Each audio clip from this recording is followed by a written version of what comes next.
आज हम wild geography के 10 क्वेश्चन करेंगे, जिसका पहला क्वेश्चन है asteroids are moved between the Mars and Mercury, Venus and Mars, Mars and Jupiter और Jupiter and Saturn.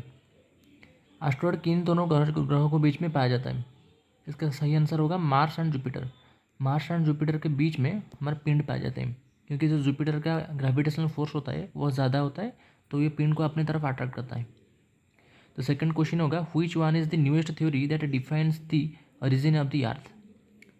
Big bang theory, nebular hypothesis, binary star hypothesis या shepherd hypothesis. इसका सही उत्तर होगा बिग बैंग थ्योरी।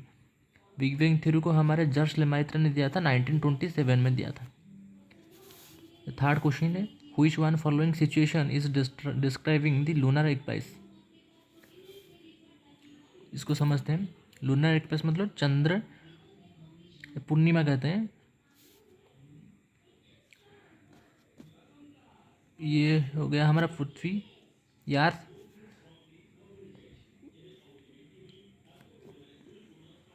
ये हमारा हो गया सूर्य सन और चंद्र के बीच में जब पृथ्वी आ जाता है तो इसको हम कहते हैं लूनर इक्लिप्स। मतलब सन है तो ये इतना बड़ा नहीं, इतना बड़ा होगा, बहुत ज़्यादा बड़ा है।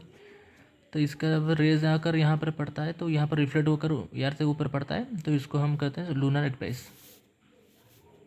तो यहाँ अगर ये जो मून है तो इसके अंदर चला आएगा, मतलब सन और पृथ्वी के बीच में अगर चला आएगा उसको कहते हैं हम सोलर इक्लिप्स। तो ये है हमारे सन, ये है हमारे यार्थ, अगर ये मून तो ये हो जाएगा हमारा सोलर इक्लिप्स। तो 4 नंबर देखते हैं। 66 degree 30 minute southern latitude line is called as the dash. Option A Arctic line, option B Antarctica line, option C tropic of Capricorn, option D tropic of Cancer. इसको आप कहिए। इसका right answer होगा Antarctic line. अगर इसको हम पृथ्वी ले लेते हैं तो ये मिडिल में होगा इक्वेटर।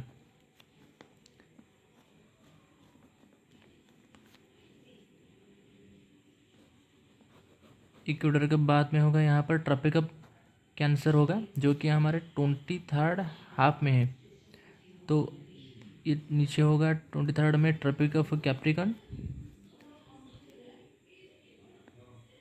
तो यहाँ पर हो जाएगा हमारा 66 डिग्री 30 जो दिया है, अगर ये हो जाएगा हमारा Antarctica.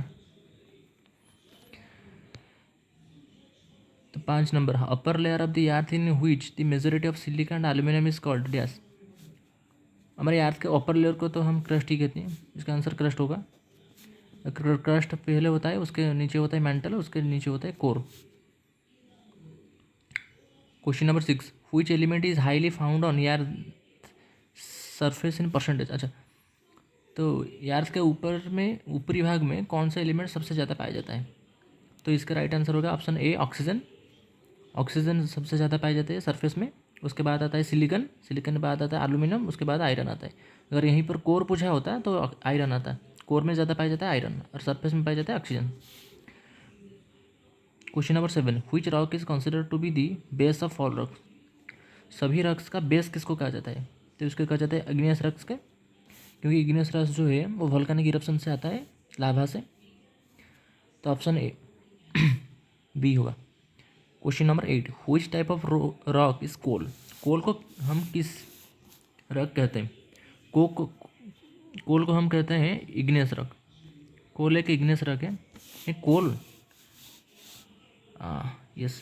Which type of rock is coal. Coal को हम कहते हैं sedimental rocks. Yes, igneous rocks नहीं, कोल हमारे सेडिमेंटल रॉक्स आता है, जो कि हमारे यार्थ के अंदर पाया जाता है।